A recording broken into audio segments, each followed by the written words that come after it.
Hello and good morning. We are group of escalators and elevators. But first, here's a quick disclaimer. This presentation is created by a group of students for educational purposes only.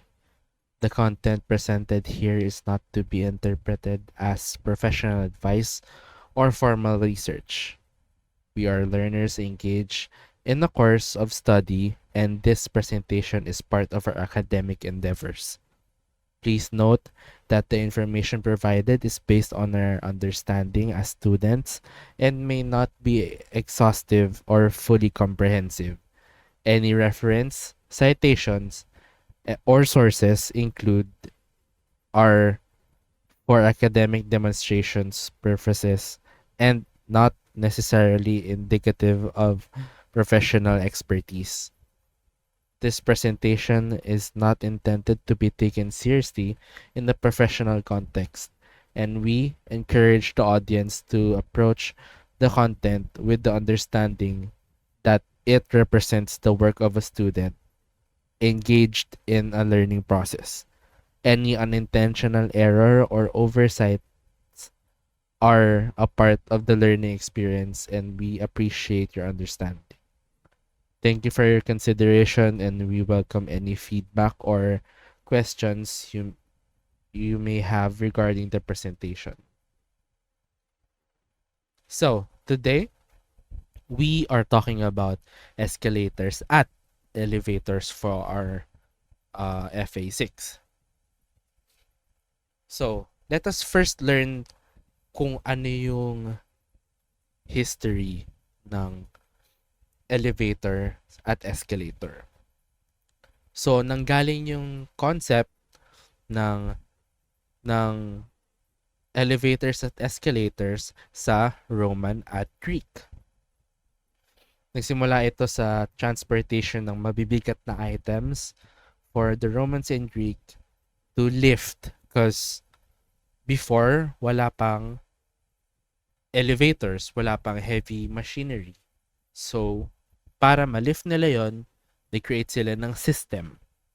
So, this is what they call pulley and rope system. So, sa pulley and rope system, gumagamit sila ng pulley at saka rope para ma-lift yung mga gamit.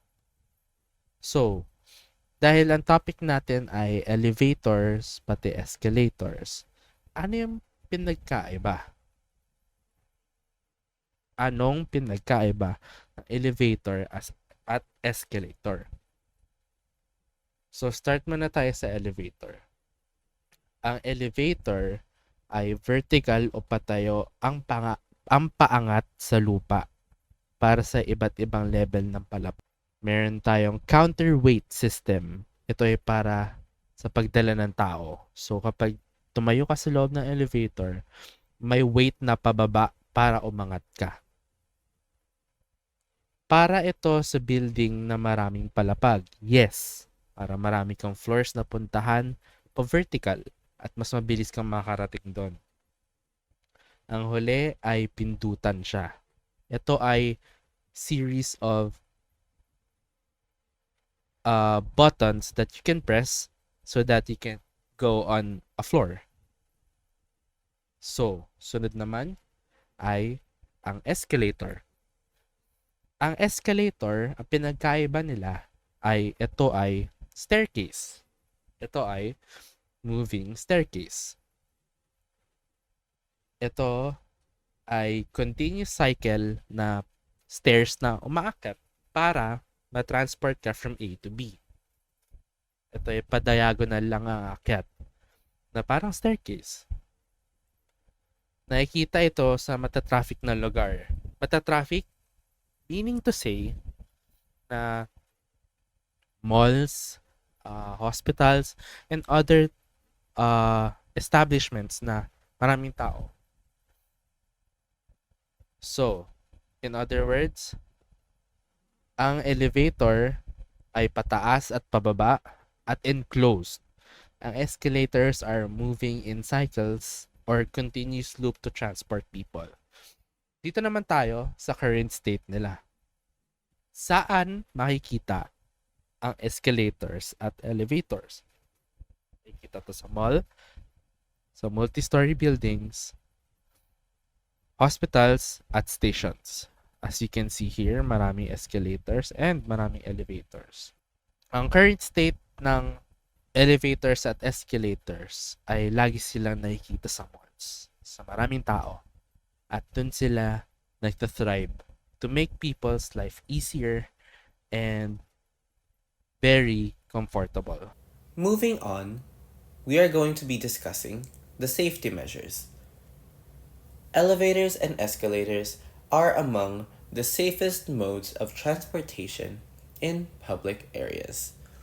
But the safety of the passengers and workers are still of utmost importance.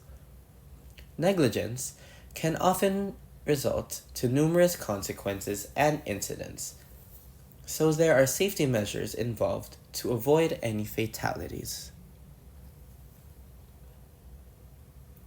Starting off with the elevators. These have built-in door sensors to sense when someone or something is in between the doors, so it doesn't end up closing or crushing anyone in between. It also has emergency stop buttons, in case any passenger or worker needs to get off the elevator immediately. Elevators also have overload sensors to make sure that the elevator does not take up too much load, that it will not be able to carry everything or everyone up. Moving on, we have the escalators.